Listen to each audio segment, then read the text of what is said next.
वाल और आप देख रहे हैं CWB हिंदी न्यूज। शक संवत 1946 विक्रम संवत 2082 आज चैत्र मास के कृष्ण पक्ष की पंचमी तिथि और दिन बुधवार है। तदनुसार अंग्रेजी तारीख 19 मार्च सन 2025। सबसे पहले आज की सुर्खियां। 9 महीने 14 दिन बाद पृथ्वी पर लौटी सुनीता विलियम्स। फ्लोरिडा तट पर लैंड हुआ यान। स्पेस स्टेशन से लौटने के सफर में 17 घंटे लगे। हरियाणा के इन जिलों के लिए खुले सरकारी खजाने। बजट में मिली एक से बढ़कर एक सौगातें। लाडो लक्ष्मी योजना का लाभ लेने के लिए करने होंगे ये 4 काम, चूके तो हाथ से निकल जाएंगे 2100 रुपए। हरियाणा के इस जिले में 10,000 एकड़ में बनेगी जंगल सफारी। जल्द शुरू होने जा रहा है काम। हरियाणा के इस शहर की 35 अवैध कॉलोनियों को किया जाएगा नियमित। मिलेंगी तमाम सुविधाएं। केंद्रीय कर्मचारियों के लिए जरूरी खबर। 8वें वेतन आयोग पर सरकार ने दी बड़ी जानकारी। बताएंगे पूरी अपडेट। हरियाणा में दिव्यांगजनों के लिए खुशखबरी। फ्री बस सेवा का मिलेगा लाभ। हरियाणा सरकार के बजट में सिरसा जिले को बड़ी सौगात। किसानों को मिलेगा सीधा फायदा। हरियाणा के 3 जिलों में खुलेंगे सशस्त्र बल तैयारी संस्थान। सेना में भर्ती होने वाले युवा कर सकेंगे तैयारी। 2009 में भर्ती हुए इंस्पेक्टरों को हाईकोर्ट से बड़ी राहत। अनियमितताएं स्वीकार, लेकिन भर्ती रद्द नहीं होगी। और किसानों को नकली बीज व कीटनाशकों से बचाने के लिए बिल लाएगी हरियाणा सरकार। और अब खबरें विस्तार से। हरियाणा में गर्मी का असर महसूस होना शुरू हो चुका है। धीरे धीरे तापमान में इजाफा दर्ज किया जा रहा है। हालांकि रात के समय ठंडक अभी भी बनी हुई है। मौसम विभाग के अनुसार 21 मार्च तक प्रदेश में मौसम परिवर्तनशील बना रहेगा। इस दौरान हल्की गति से हवाएं चलने की संभावना है। इसके बाद मौसम एक बार फिर से करवट लेता हुआ दिखाई देगा। विभाग के अनुसार आज यानी 19 मार्च को अधिकतम तापमान 34.82 डिग्री सेल्सियस और न्यूनतम तापमान 18.82 डिग्री सेल्सियस रिकॉर्ड किया जा सकता है। इस दौरान बादल छाए रहने की संभावना भी बनी हुई है। वहीं 20 मार्च को अधिकतम तापमान 36.14 डिग्री और न्यूनतम तापमान 19.52 डिग्री सेल्सियस बने रहने की संभावना है। इस सप्ताह अधिकतम तापमान 36 डिग्री सेल्सियस तक पहुंच सकता है, जबकि न्यूनतम तापमान 18 से 20 डिग्री सेल्सियस के बीच रिकॉर्ड किया जा सकता है।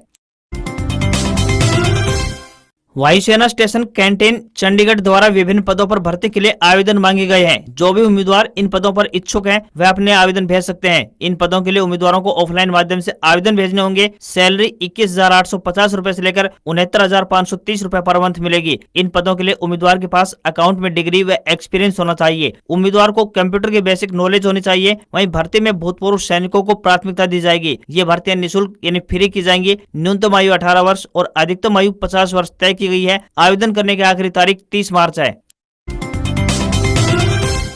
हरियाणा के मुख्यमंत्री ने वित्त वर्ष 2025-26 के लिए 17 मार्च को बजट पेश किया। इसमें प्रदेश के सभी वर्गों का ध्यान रखने की कोशिश की गई। बजट पूर्व मुख्यमंत्री द्वारा तमाम नेताओं और समाज के प्रबुद्ध वर्ग के लोगों से फीडबैक लिया गया और उनमें से उचित सुझावों को बजट में शामिल भी किया गया। वित्त मंत्री के तौर पर अपना पहला बजट पेश करते हुए मुख्यमंत्री नायब सिंह सैनी ने अम्बाला को 800 एकड़ में बनने वाले औद्योगिक मॉडल टाउनशिप और गुरुग्राम को आधुनिक वातानुकूलित फूल मंडी की सौगात दी। उन्होंने दक्षिण हरियाणा में प्रदेश की सबसे बड़ी आधुनिक सरसों तेल मिल स्थापित करने की भी घोषणा की। बजट पेश करते हुए मुख्यमंत्री सैनी द्वारा डिपार्टमेंट ऑफ फ्यूचर की स्थापना के साथ गुरुग्राम में आर्टिफिशियल इंटेलिजेंस मिशन संस्थान बनाने की घोषणा भी की है। मुख्यमंत्री ने रेवाड़ी और फरीदाबाद को बागवानी मिशन में शामिल करने के साथ नूंह के शहीद हसन खान मेवाती राष्ट्रीय मेडिकल कॉलेज में उत्कृष्टता केंद्र स्थापित करने का भी ऐलान किया। दूसरी तरफ रेवाड़ी में आयुष हर्बल पार्क बनाने, IMT खरखोदा का विस्तार करने और इसमें हर्बल पार्क की स्थापना करने की भी घोषणा की गई। रेवाड़ी में सैनिक संग्रहालय की स्थापना की जाएगी। साथ ही मुख्यमंत्री ने जानकारी दी है कि फरीदाबाद में लगने वाले सूरजकुंड अंतर्राष्ट्रीय मेले का आयोजन अब साल में 2 बार किया जाएगा। इसके अलावा हिसार और रेवाड़ी में भर्ती की तैयारी के लिए संस्थान का निर्माण भी करवाया जाएगा।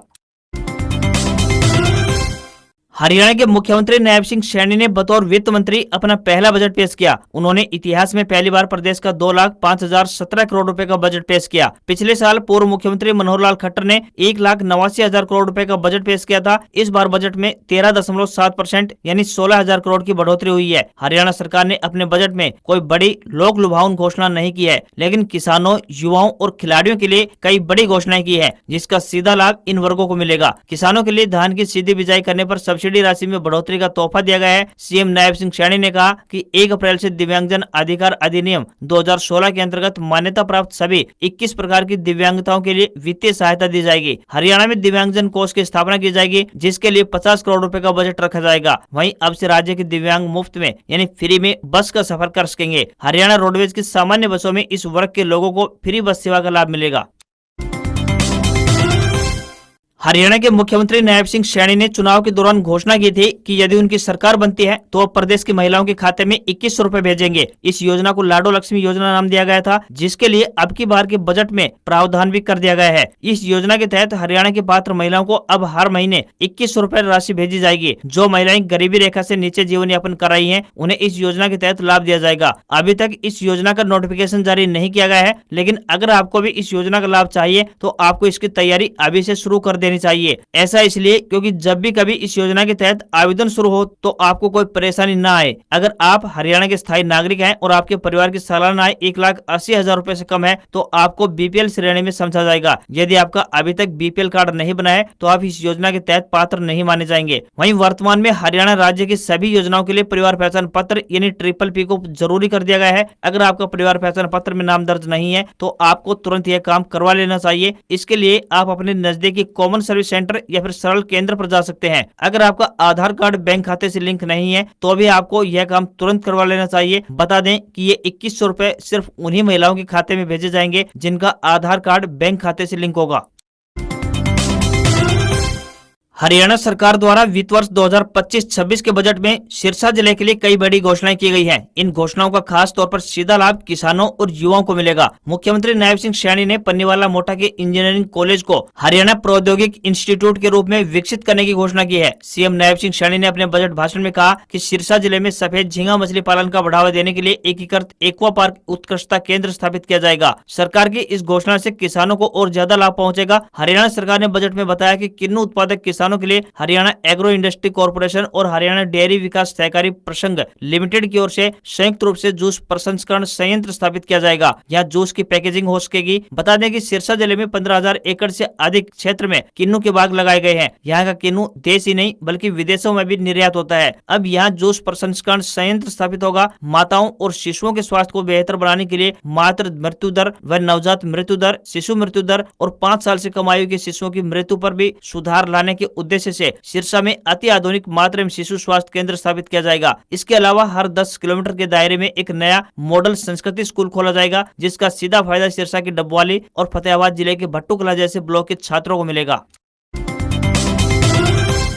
हरियाणा के गुरुग्राम और नूह जिले में 10,000 एकड़ में जंगल सफारी का निर्माण किया जाएगा। इसे लेकर इस बार के बजट में प्रावधान भी किया गया है। मुख्यमंत्री नायब सिंह सैनी ने बजट पेश करते हुए इसकी घोषणा की और कहा कि जल्द ही इस परियोजना पर काम शुरू कर दिया जाएगा। उन्होंने कहा कि इस योजना से प्रदेश के पर्यटन को बढ़ावा मिलेगा। यह दुनिया की सबसे बड़ी और अनोखी जंगल सफारी होगी। इसे लेकर देश और दुनिया के तमाम लोगों में दिलचस्पी है। मुख्यमंत्री ने बताया कि जंगल सफारी को कई चरणों में बनाया जाएगा। पहले चरण का काम 2 साल में पूरा कर लिया जाएगा। इस परियोजना में पर्यटन विभाग, वन विभाग, वन्य जीव विभाग और चिड़ियाघर प्राधिकरण की भागीदारी होगी। इस जंगल सफारी का कार्य इसी साल से शुरू हो जाएगा। इस परियोजना के तहत शाकाहारी वन्य जीव, विदेशी जीव, बिल्ली प्रजाति के जानवर, तेंदुआ, पक्षी उद्यान, प्राकृतिक ट्रेल, मनोरंजन स्थल और बायो होम्स की परिकल्पना तैयार की गई है। इसके साथ ही करीब 15 किलोमीटर लंबी तेंदुआ पार्क की योजना भी बनाई गई है। हाल ही में बाहुल्य वाले इलाकों का सर्वे किया गया, जिससे यह जानकारी सामने आई है कि किन क्षेत्रों में तेंदुओं की संख्या अधिक है।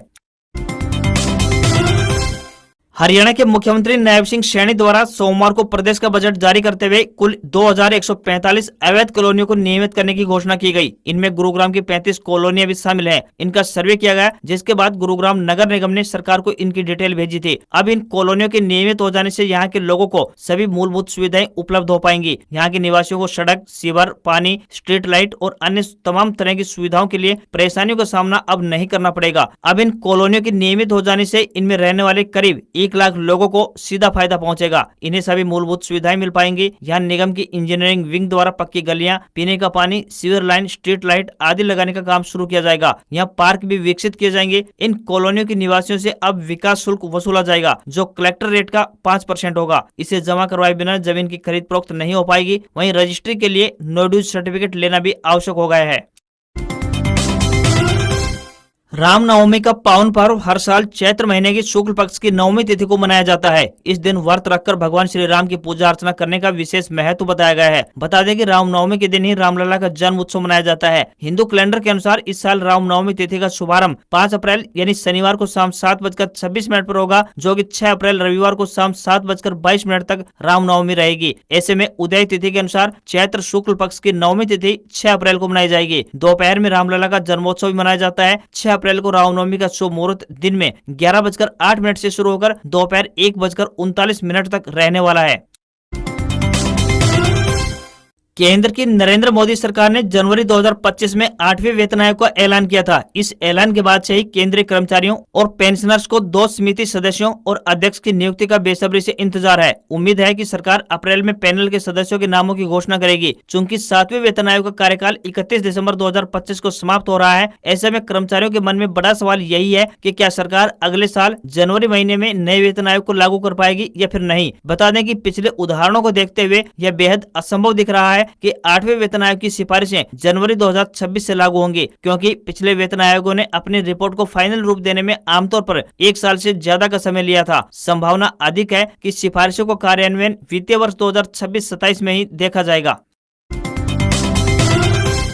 हरियाणा के मुख्यमंत्री नायब सिंह सैनी की तरफ से बजट पेश किया गया। बजट पेशकश के दौरान मुख्यमंत्री ने कई नए ऐलान किए हैं। मुख्यमंत्री ने ऐलान किया है कि हरियाणा में युवा सैन्य बल और अर्धसैनिक बलों की तैयारी के लिए संस्थान खुलेंगे। राज्य में बड़ी संख्या में युवा सैन्य बल और अर्धसैनिक बलों की तैयारी करते हैं। ऐसे युवाओं को सैन्य बलों में भर्ती के लिए तैयार करने के लिए राज्य में 3 संस्थान खोले जाएंगे। रिटायर्ड सैन्य बल और अर्धसैनिक बलों के जवानों के रोजगार, बच्चों की शिक्षा, समस्याओं के समाधान के लिए हेल्पलाइन सहित कई अन्य कल्याणकारी योजनाओं की भी घोषणा की गई है। भारतीय सेना और अर्धसैनिक बलों के भूतपूर्व जवानों को रोजगार प्रदान करने के उद्देश्य से HKRN में उप पोर्टल का प्रावधान होगा। वहीं चरखी दादरी, हिसार और यमुनानगर में सेना में भर्ती की तैयारी के लिए सशस्त्र बल तैयारी संस्थान खोला जाएगा। वहीं शहीद सैनिक और अर्धसैनिक बलों के बच्चों के लिए स्कॉलरशिप योजना शुरू करने का प्रस्ताव दिया गया है। साथ ही रेवाड़ी में एक सैनिक संग्रहालय बनाने का भी प्रस्ताव है। हरियाणा सरकार ने केंद्र सरकार से फसल अवशेष प्रबंधन में इस्तेमाल होने वाले 10 कृषि उपकरणों पर GST में छूट की मांग की है। मुख्यमंत्री नायब सिंह सैनी ने मंगलवार को केंद्रीय वित्त एवं कारपोरेट कार्य मंत्री निर्मला सीतारमण व केंद्रीय कृषि एवं किसान कल्याण मंत्री शिवराज सिंह चौहान को एक पत्र लिखा है। सीएम सैनी ने rotavator, disc harrow, cultivator, zero drill, super seeder, straw baler, hay rake, slasher, reaper binder व ट्रैक्टर माउंटेड स्प्रे पंप की खरीद में किसानों को GST में छूट देने की मांग की है। मुख्यमंत्री नायब सिंह सैनी का कहना है कि अगर केंद्र सरकार छूट प्रदान करती है तो किसानों को इन तकनीकों और मशीनों के अधिक उपयोग के लिए प्रोत्साहित किया जा सकेगा और फसल अवशेषों के जलने से होने वाले वायु प्रदूषण पर रोकथाम लग सकेगी। लाइफ में एंटरटेनमेंट और मजा चाहिए? ज़ुप्पी पर लूडो खेलोगे तो मिलेगा धमाकेदार एंटरटेनमेंट और जीतने का मौका सिर्फ 2.5 प्रदूषण पर रोकथाम लग सकेगी। पूर्व सीएम भूपेंद्र सिंह हुड्डा के कार्यकाल के दौरान 2009 में हुई पुलिस इंस्पेक्टरों की भर्ती पर मंगलवार को सदन में जमकर हंगामा हुआ। शून्यकाल में भाजपा विधायकों ने नौकरियों में अनियमितताओं पर कांग्रेस पर आरोप लगाए। इससे गुस्साए कांग्रेस विधायक अपनी सीट से उठकर वेल तक पहुंच गए। स्पीकर ने दोनों पक्षों को शांत कराने की कोशिश की। बाद में कांग्रेस विधायकों ने सदन में नारेबाजी कर वॉकआउट कर गए। हालांकि हंगामे के दौरान पूर्व सीएम भूपेंद्र सिंह हुड्डा सदन में मौजूद नहीं थे। प्रश्नकाल के बाद जैसे ही शून्यकाल की शुरुआत हुई तो भाजपा विधायक ओम प्रकाश यादव ने साल 2009 में इंस्पेक्टरों की भर्ती का मुद्दा उठाया। यादव ने कहा कि उस समय की कांग्रेस की सरकार में 20 पुलिस इंस्पेक्टरों की भर्ती में भारी अनियमितता पाई गई थी। जिन्होंने टॉप किया था, लिस्ट में उनका नाम सबसे नीचे था, जबकि चयनित अभ्यर्थियों में पूर्व सीएम के रिश्तेदार शामिल थे। कांट-छांट के लिए फ्लूड का भी इस्तेमाल हुआ था। इस मामले को लेकर एक दिन पहले यानी सोमवार को हाईकोर्ट ने भी माना था कि चयन प्रक्रिया में गड़बड़ी थी। हालांकि चयन को रद्द करने से इनकार कर दिया था। सीएम नायब सिंह सैनी ने कहा कि हाईकोर्ट के फैसले से एक बार फिर स्पष्ट हो गया है कि कांग्रेस राज्य में नौकरियों में बंदरबांट होती थी। विधानसभा चुनाव में भी युवाओं से 50 वोट लेकर नौकरी देने का वायदा किया गया था। नौकरियों में भेदभाव करना कांग्रेस का पुराना कल्चर रहा है। मारुति सुजुकी ने अपनी सबसे ज्यादा बिकने वाली सेडान डिजायर का commercial version tour S Bharat में लॉन्च कर दिया है। टूर एस डिजायर के बेस वेरिएंट यानी LXi पर बेस्ड है। इसे पेट्रोल और CNG दोनों ऑप्शन के साथ पेश किया गया है। कंपनी का दावा है कि कार का CNG वर्जन 33.73 किलोमीटर प्रति केजी का माइलेज देगा। अपडेटेड सेडान को सिंगल वेरिएंट में पेश किया गया है। इसके स्टैंडर्ड मॉडल की एक्स शोरूम शुरुआती कीमत की बात करें तो 6,79,000 रुपए है। वहीं CNG वर्जन में 7,74,000 रुपए है। यह कंपनी की पहली कार है जिसे किसी भी क्रैश टेस्ट एजेंसी से 5 स्टार सेफ्टी रेटिंग मिली है और भारत में भी पहली 5 स्टार रेटेड सेडान है। माइलेज की बात करें तो कंपनी का दावा है कि कार पेट्रोल इंजन के साथ मैनुअल ट्रांसमिशन के साथ 24.79 किलोमीटर प्रति लीटर का माइलेज देती है। वहीं CNG में 33.73 किलोमीटर प्रति किलोग्राम का माइलेज ऑफर करती है। ग्लोबल मार्केट से मिले पॉजिटिव संकेतों के बाद सेंसेक्स में 1131 अंक की तेजी रही। ये 75,301 के स्तर पर बंद हुआ। निफ्टी 325 अंक चढ़कर 22,834 के स्तर पर बंद हुआ। एनएससी के सेक्टोरल इंडाइसेज में सबसे अधिक तेजी निफ्टी मीडिया में 3.62%, रियल्टी में 3.16%, ऑटो में 2.38% और सरकारी बैंक में 2.29% और निफ्टी मेटल में 2.13% रही। वहीं 10 ग्राम 24 कैरेट सोने का दाम 253 रुपए बढ़कर 88,354 रुपए पहुंच गया है। वहीं 1 किलोग्राम चांदी 633 रुपए महंगी होकर 1,04,000 रुपए प्रति किलो पहुंच गई है। इससे पहले चांदी का भाव 99,767 रुपए प्रति किलोग्राम था। दिल्ली में 10 ग्राम 22 कैरेट सोने की कीमत 82,650 रुपए और 10 ग्राम के ही 24 कैरेट सोने की कीमत 90,150 रुपए पहुंच गई है। आज खबरों में बस इतना ही। देखते रहिए आपका अपना हरियाणा का सबसे बेहतरीन news channel CWB Hindi news. नमस्कार। इसी आशा के साथ आपका दिन शुभ रहे।